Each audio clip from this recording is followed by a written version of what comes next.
7 perlawanan, 7 menang, 30 gol dan 1 gol bolos. Siapa yang mampu untuk mencabar Johor Darul Takzim JDT? Selepas Selangor dan Sabah dijinakkan dengan mudah, kini Kedah satu-satunya harapan untuk memberikan tentangan kepada anak-anak buah Coach Tano Solari. Assalamualaikum, selamat datang ke channel The Bolas. Untuk hari ini, kita akan analisis perlawanan tumpuan di mana skuad kendalian Nafuzi Zain turun menentang gergasi Johor Darul Takzim. Jangan ke mana-mana, kita bahas perlawanan ini. 4 pertukaran dilakukan di mana Oscar Arribas, Hendrik, Wan Muniz dan juga Bergson da Silva, striker berbisa Brazil, telah kembali ke dalam kesebelasan utama.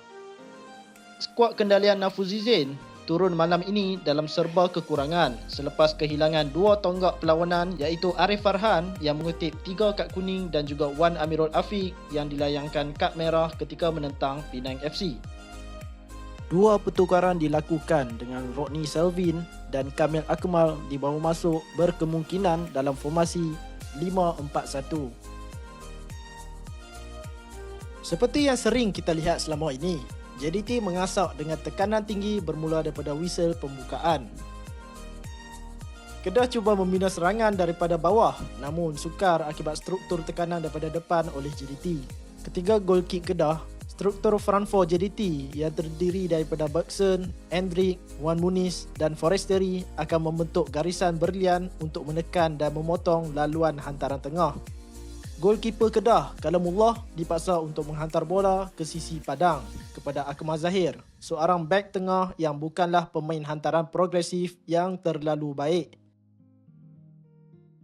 Jadi, Akmal Zahir akan bermain pas pendek kepada pemain tengah Kedah. Inilah pressing trigger JDT. Matthew Davis akan naik ke atas menekan lalu memerangkap pemain Kedah di sekeliling pemain JDT. Beberapa siri turnover berlaku dan JDT dengan cepatnya melakukan serangan balas. Kelemahan hantaran Kalamullah ternampak sangat ketara di mana tekanan tinggi JDT akan memaksanya untuk keluarkan bola secepat mungkin tanpa menemui target.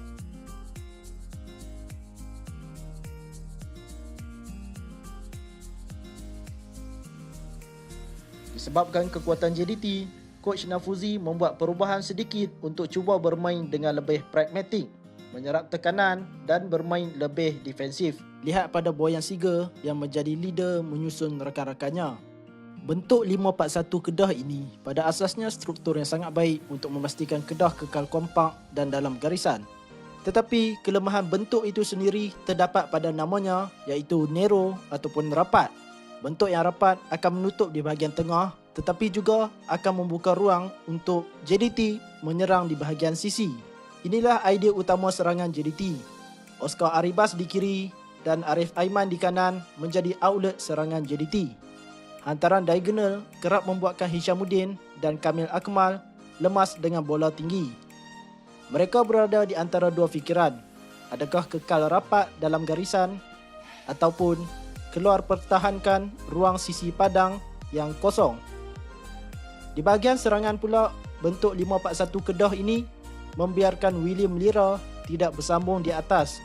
Apatah lagi, Lira bukanlah striker yang mampu merenggangkan garisan lawan dengan gerakan dan kelajuannya.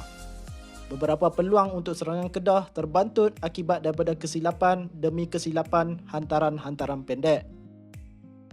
Kritikan juga kami berikan untuk pemain senior di dalam skuad Kedah.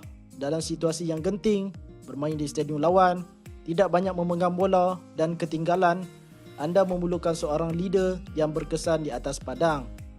Tetapi terlalu banyak pemain Kedah yang membuat kesilapan mudah. Ini juga diakui oleh Coach Tano Solari yang memfokuskan permainan terhadap memaksa Kedah melakukan kesilapan sendiri. Lihat di sini Kedah sulit untuk bermain daripada belakang. Jika Kedah berjaya keluar daripada tekanan dan bergerak ke fasa kedua padang, JDT kekal intensiti membuat man-to-man marking. Perhatikan di sini Kedah tidak dapat menyusun serangan dengan tersusun akibat gerakan statik dan tiada larian sokongan daripada rakan sepasukan. Ini memaksa Azrin Afiq untuk mengambil langkah sendiri, membawa bola tetapi termasuk ke dalam perangkap tekanan JDT.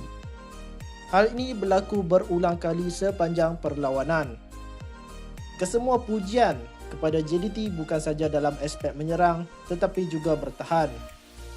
Perhatikan bagaimana Forestieri dan Matteo Davis turun secara berunit ke bawah bagi menghalang transisi pantas daripada Kedah. Ini ialah hasil latihan yang memakan masa bertahun-tahun. Contoh yang terbaik boleh kami tunjukkan ketika gol ke-6 JDT. Walaupun selepas berada di depan dengan 5 gol, JDT tidak berhenti. Tekanan berunit JDT memaksa Miordani panik dan keluarkan bola dengan segera. Tekanan berterusan Leandro Vasquez mencuri bola daripada Lokman dan JDT jaringkan gol ke-6 mereka.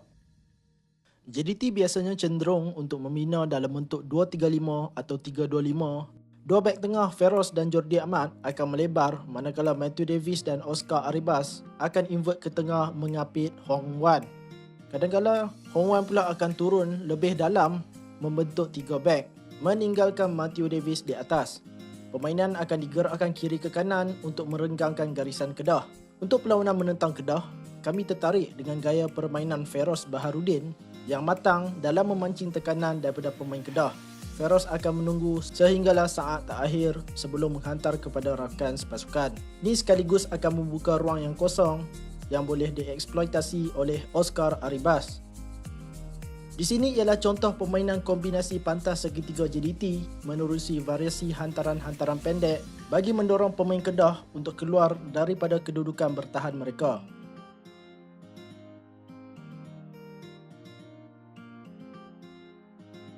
Perhatikan Azrin Afiq yang keluar meluru untuk merebut bola meninggalkan posisinya. Arif Aiman bijak menghidu bukaan ruang tersebut dan meminta bola daripada Afiq Fazail. Kini Arif Aiman bebas menerima bola, cuma hanya perlu menjaga garisan offside.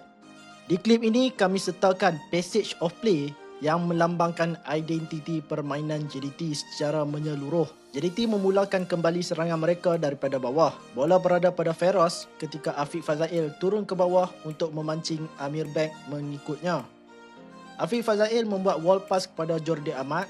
Kini Afiq Fazail mengisi ruang Jordi Amat. Kombinasi segitiga di sisi padang terbentuk sebelum Jordi Amat menyerang ruang yang berada di hadapannya dengan masa yang mencukupi.